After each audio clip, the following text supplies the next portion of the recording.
Notre monde est rempli de mystères. Nous sommes attirés vers les phénomènes inexplicables, car telle est notre nature. Aujourd'hui, je vous propose de découvrir deux apparitions de créatures étranges, qualifiées de créatures extraterrestres, qui nous a été rapportées. En 1952, à Flatwood, dans le comté de Braxton, en Virginie-Occidentale, aux États-Unis, voilà où commence notre récit. La soirée débute lorsque quatre garçons jouant au foot dans la cour de leur école voient un objet atterrir au sommet de la colline, appartenant à un certain Bailey Fisher. Intrigués, les enfants se dirigèrent en direction du mystérieux objet et se voient être rejoints par les deux fils May. On rapporte qu'un chien a couru devant le groupe et est vite revenu la queue entre ses jambes, effrayé par quelque chose. Au sommet de la colline, les 6 enfants virent un objet qu'ils décriront plus tard comme un engin brillant, faisant dans les 10 mètres de large et d'où un bruit strident sortait. Et à côté de l'appareil, une étrange créature planant au-dessus du sol. La description qui fut faite de cette créature étrange fut la suivante. Une tête en forme de pic surplombant un visage rond, avec 2 yeux ronds brillants, ses bras tendus vers l'avant se terminant par des mains aux doigts griffus. Une sorte d'armure pectorale le protégeait tandis que le bas de son corps lévitant était couvert par un habit plissé. Les enfants, confus et terrifiés, le décrirent de couleur noire, rouge ou peut-être bien verte selon les rapports. Les enfants s'enfuirent en voyant la créature s'avancer vers eux. C'est en pleurs qu'ils se réfugièrent dans la maison des May et appelèrent le shérif de la ville. Celui-ci, un homme du nom de Robert Carr, enquêtait déjà sur une fuite de corps stellaires depuis le début de l'après-midi. Le shérif et son adjoint écartèrent la piste extraterrestre pour rester sur celle d'une chute de météorites. Concernant les enfants, ils prirent le parti que la fameuse créature n'était qu'un hibou dans la pénombre.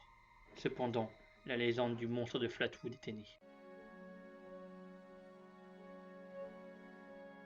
C'est lors de la nuit du 21 au 22 août 1955, près des petites villes de Kelly et Hopkinsville, dans le Kentucky, que notre histoire s'est produite.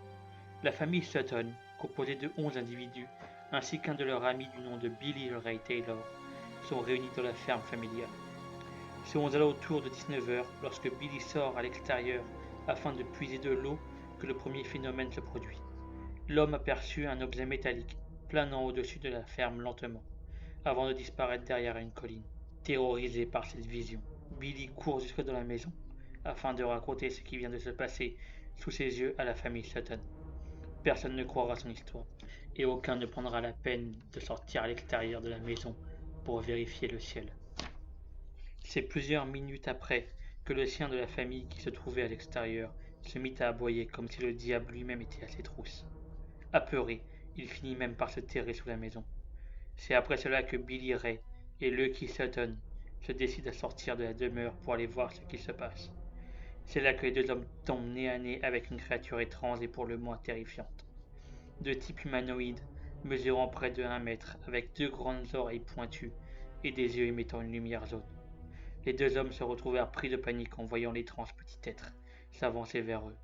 Ils rentrèrent en vitesse dans la ferme et s'armèrent de fusils. Une fois de nouveau face à la créature, les deux hommes y tirèrent dessus. Celle-ci ne fera que rouler en arrière sans ne subir aucun dommage apparent, avant de disparaître dans un buisson. Pendant de longues minutes, ils surveilleront les alentours, et ne voyant plus rien, les deux hommes rentrèrent. À peine rentrés, ils aperçoivent une autre créature les observant à travers une des fenêtres. Ils tirèrent également dessus, à travers la fenêtre, ressortant, pour vérifier qu'ils n'ont pas manqué leur cible. Billy et Lucky découvrent une autre créature sur le toit et encore une autre au sommet d'un des arbres jouxtant la maison. Ouvrant de nouveau le feu, les deux hommes voient les créatures flotter jusqu'au sol au lieu de tomber. Pendant plus de 3 heures, les étranges créatures continuent d'apparaître, d'encaisser les décharges d'armes à feu et de flotter sous les yeux des 12 témoins. C'est sur les coups de 23 heures que les Sutton et Billy Ray Taylor, complètement terrorisés, se décidèrent à s'enfuir de la ferme. Ils prirent la route vers le commissariat de Hopkinsville, et face à la terreur dans les yeux des témoins, le shérif se décida à prendre immédiatement la route de la ferme avec des renforts. Ils constatèrent bien qu'une fusillade avait eu lieu, mais aucune créature ne fut découverte. C'est vers 2h30 du matin de la journée suivante que les forces de l'ordre repartirent et que la famille revint. Vers 3h30, les créatures refont leur apparition autour de la ferme. Jusqu'à l'aube, les témoins continuent de subir les assauts des petits humanoïdes qui semblent insensibles aux nombreux tirs dont ils font l'objet. Ils disparaissent finalement au petit matin sans plus jamais réapparaître. Le shérif attestera de la réalité de la fusillade sur la propriété des Sutton, ainsi que du réel état de panique des témoins et de leur état de sobriété. Les membres de la famille Sutton ne changèrent jamais de version et ne se contredirent jamais lors de leur interrogatoire, même plusieurs années après les faits. Voilà, c'est ici que la vidéo se termine. J'espère qu'elle vous aura plu. Si c'est le cas, n'hésitez pas à liker et à vous abonner. C'était le Lick Raporda, à bientôt pour une prochaine vidéo.